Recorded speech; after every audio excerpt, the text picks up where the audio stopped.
The UK and Japan, two of the most influential countries in the world, almost a world apart. One helped set the groundwork for the modern age, and the other became a bastion of pop culture. Yet despite their geographic, cultural, and linguistic separation, there are a surprising amount of overlap between these two that is often overlooked at first glance. What might they be? Let's find out. The first and most obvious one being their geography. Both are nations composed entirely of islands, completely disconnected from the mainland. While the UK today does share a land border with Ireland, whereas Japan today does not. From 1911 to 1945, following their victory against Russia in the Russo-Japanese War until the end of World War II, Japan controlled the southern half of Sakhalin Island, thereby sharing a land border with Russia. Both countries have held territories on the mainland, with England taking enormous swaths of France during the 100 Years' War, and Japan nearly taking all of Korea during the Imjin War. Following this, both countries would follow a pattern of isolationism, with Britain interfering in mainland politics when it suited them, however, not forming permanent alliances, and Japan taking an extreme policy of isolation following their unification under the Tokugawa shogunate. Both nations also sit at the edge of their respective continents,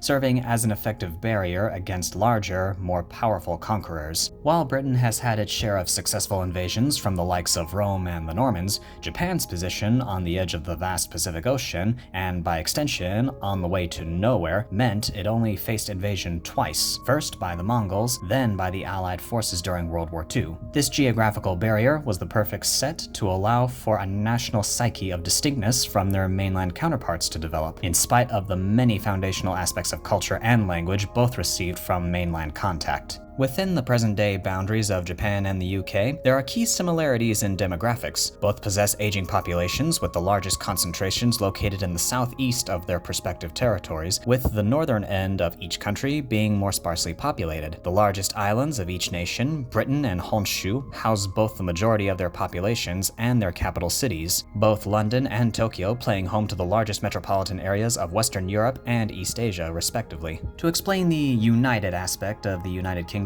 it refers to the constituent countries of England, Wales, Scotland, and Northern Ireland. Both Scotland and Wales are Celtic nations whose languages of Gaelic and Welsh are unrelated to English, and even within the region of Cornwall, while technically within England, does have its own Celtic identity. And while at first glance Japan seems to be a completely homogeneous society, there is more here than meets the eye. The UK has Scotland in the north, and on the island of Hokkaido, Japan has the last remaining remnants of the Ainu people, their language completely unrelated to any in the world. And along the trend of Cornwall and Wales in the southwest of the country, we find Okinawa Prefecture, which was once the Ryukyu Kingdom. A maritime nation with closer cultural, economical, and cultural ties to China, the Okinawan languages are related to Japanese, though the number of speakers is slowly eroding away. In the past, practices of cultural domination by discouraging or outright prohibiting the use of local languages was not only practiced within their present territories, but also within the boundaries of their closest neighbors during their time under occupation. And speaking of other nationalities, both the UK and Japan have engaged in colonialism post-industrialization, with the UK going on to rule areas which today include Canada, Australia, India, Sudan, Nigeria, South Africa, New Zealand, Malaysia, and Kenya, just to name a few, and Japan aggressively expanding their holdings into Southeast Asia, New Guinea, Micronesia, and vast swaths of northeastern and coastal areas of China. And as a byproduct of these former holdings, both countries today are involved in territorial disputes with other sovereign states. The UK still administers the Falkland Islands, despite the claims of Argentina as the Islas Malvinas, and Japan lays claim to small uninhabited islands claimed by Taiwan and by Korea. And an even bigger dispute lies within the Kuril Islands, which are administered by Russia.